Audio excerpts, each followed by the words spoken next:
Bila kita bercakap tentang Gaza, biasanya yang muncul di fikiran kita ialah angka korban, kemusnahan dan peperangan. Tapi berapa ramai dalam kalangan kita berfikir tentang satu persoalan penting, macam mana keluarga di sana mampu bertahan dan melindungi anak-anak mereka setiap hari tanpa gagal, melainkan ajal itu ketentuan yang Maha Kuasa.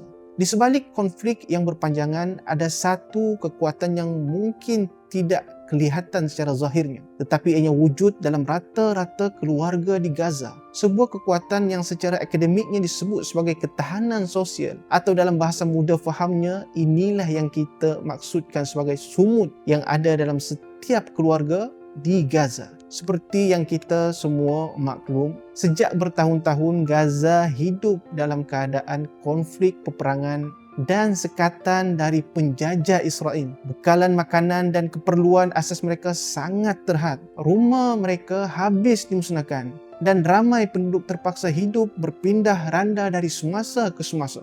Krisis ini bukan sekadar kemusnahan bangunan secara fizikal, tetapi turut melemahkan seluruh struktur masyarakat, meruntuhkan ekonomi, sumber pendapatan pun semakin terjejas dan pada masa yang sama menjejaskan sistem pendidikan dan kesihatan. Dalam situasi terkini, boleh dikatakan kehidupan harian keluarga di Gaza sudah berubah 360 darjah daripada kebiasaan keluarga di seluruh dunia. Mereka tidak lagi hidup dalam keadaan normal. Sebaliknya, terpaksa meletakkan diri mereka sentiasa dalam keadaan mode survival sepanjang masa. Bayangkan bagaimana bentuk kehidupan dengan sistem sokongan awam yang sangat tak terjangkau. Inilah yang memaksa institusi keluarga di sana mengambil alih peranan untuk menjaga sistem sosial mereka.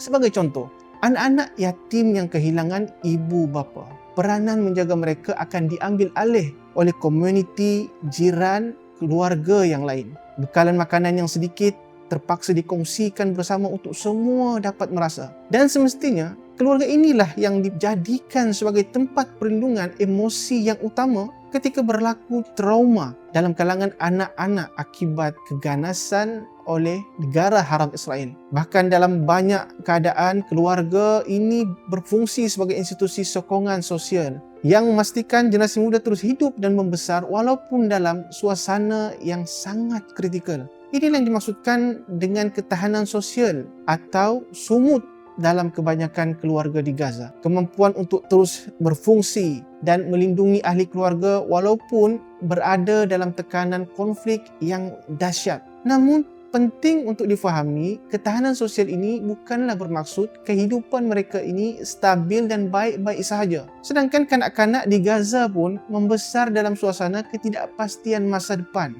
Jadi apa lagi pilihan yang mereka ada? Keluargalah satu-satunya tempat yang memberi rasa selamat walaupun mereka sendiri hidup dengan penuh kesukaran. Dari sini kita faham sikap sumut dan ketahanan sosial keluarga ini adalah strategi untuk terus bertahan hidup dan menjamin kelangsungan generasi pembebasan di Gaza. Kena ingat apa yang berlaku di Gaza pada hari ini bukanlah sekadar isu semasa semata-mata.